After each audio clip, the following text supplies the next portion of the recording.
जब राजा ने फोड़ दी थी किसान की मटकी। एक छोटे से गांव में गरीब किसान अपनी पत्नी और 2 बच्चों के साथ छोटी सी झोपड़ी में रहा करता था।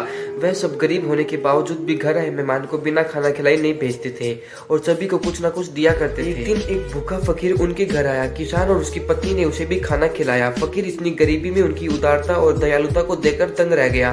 फिर फकीर ने वापस जाते समय किसान को एक कटोरा दिया और कहा कि अब से तुम्हें भूखा रहने की कोई जरूरत नहीं है, तुम जो भी कुछ खाना चाहो इस कटोरे से मंगवा लेना। यह कहकर वहां से चला गया। उसके बाद रामू ने कटोरे से खाना मांगा तो वहाँ बहुत सारा खाना हाजिर हो गया, मगर राजा के राजमहल से आधा खाना गायब हो गया।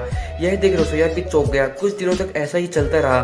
फिर एक दिन रसोइया ने सभी बातें राजा को बताई। यह सुनकर राजा भी दंग रह गया कि आखिर ऐसा कैसे हो सकता है। फिर एक दिन राजा के पास खबर आई कि राजमहल जैसा शाही खाना गरीब किसान अपने घर आए मेहमानों को खिलाया करता है। यह सुन के राजा ने राजमहल में बने खाने को देखकर अपना रूप बदल लिया और रामू के घर खाना खाने चला गया। मगर रामू को यह सब बातें नहीं पता थी और उसने जैसे ही राजा को शाही खाना परोसा, यह देख राजा को गुस्सा आया और राजा ने गुस्से में रामू की जादुई मटकी तोड़ डाली और राजमहल आ गया। राजा ने राजमहल में देखा कि खाने के सभी भंडार अचानक गायब होने लगे।